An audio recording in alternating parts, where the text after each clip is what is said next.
Boa noite, irmãos, a graça e a paz do Senhor. Vamos começar nossa meditação desta noite. Abra sua Bíblia no livro de Josué, em capítulo 1, versículos 7, 8 e 9. Josué 1, 7, 8 e 9. Diz assim a palavra do Senhor.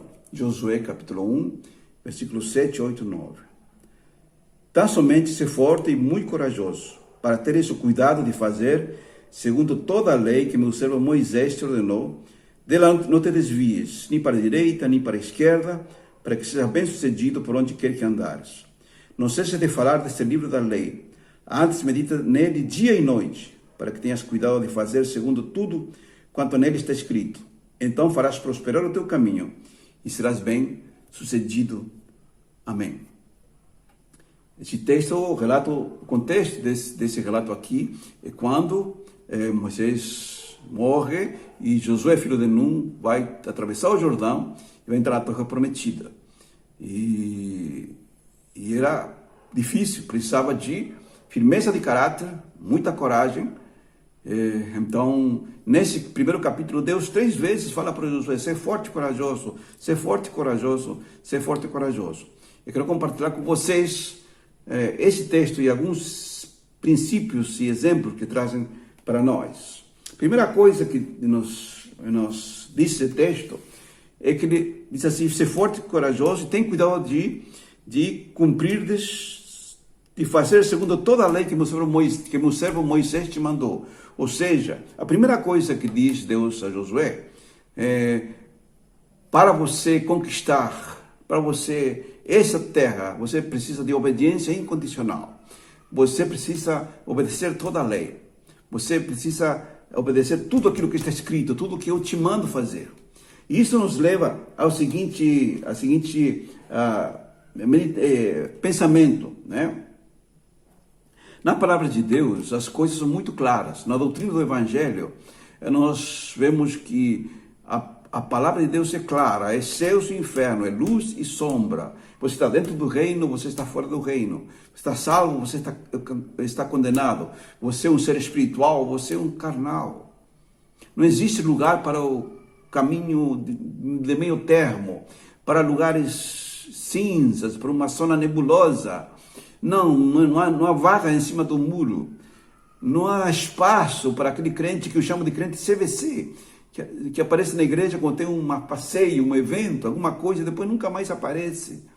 Não, para Deus a conquista da terra precisava de gente que tivesse uma obediência incondicional à palavra de Deus. A segunda coisa que diz o texto está no versículo 8: não cesse de falar deste livro da lei, medita de dia e de noite. Ou seja, o princípio da palavra de Deus deve ser seu guia incondicional dia a dia. Isso quer dizer que entre o que o pensamento humano, que o pensamento da sociedade diga e a Bíblia, eu fico com a Bíblia. Entre aquilo que o professor da minha turma argumenta contra a existência de Deus e a palavra, eu fico com a palavra. Entre o que a moda, a sociedade diga nesses dias, que o pensamento diga e a palavra de Deus, eu fico com o que está escrito na palavra de Deus. Diz assim: não cesse de falar e de meditar nela dia a dia. Esse é meu princípio, essa é a minha prática de fé. E a terceira coisa que diz aqui para que tenha cuidado de fazer todo o que nele está escrito.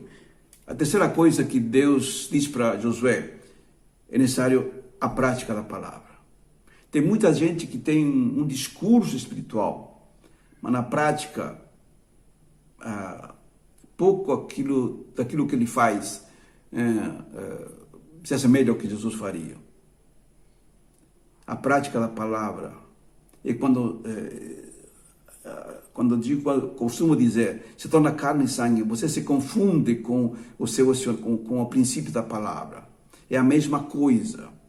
Então diz Deus a Josué: você tem que praticar a palavra. Tem que praticar a palavra, e a nós a mesma coisa.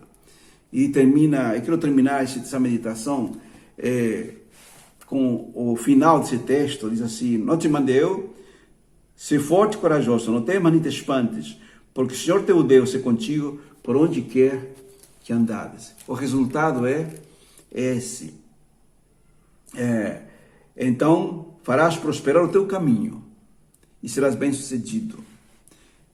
1 Pedro capítulo 5, versículo 6 diz assim: humilhai-vos sob a poderosa mão de Deus, para que Ele em tempo oportuno vos exalte.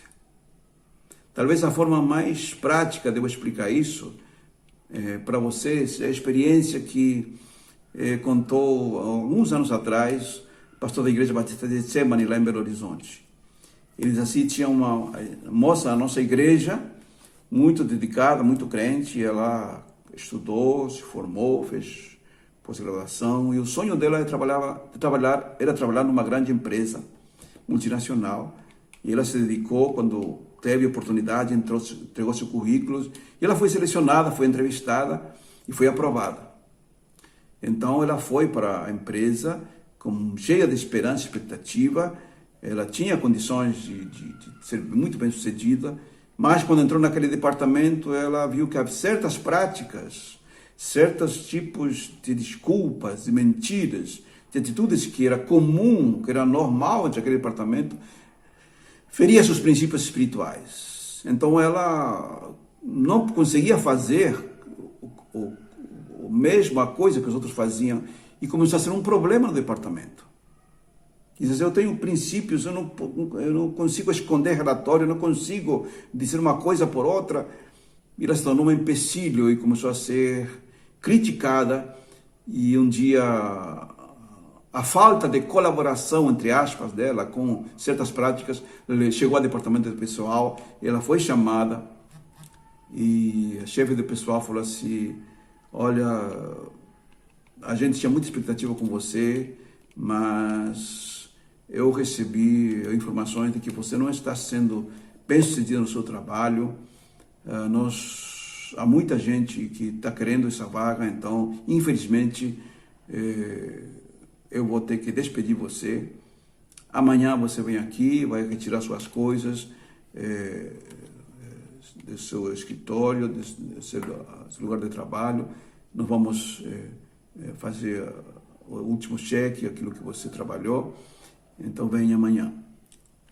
No outro dia, a moça, muito humilhada, com um monte de perguntas, disse: bom, Deus me abriu a porta e agora minha porta se fechou por ser uma crente fiel. No outro dia, o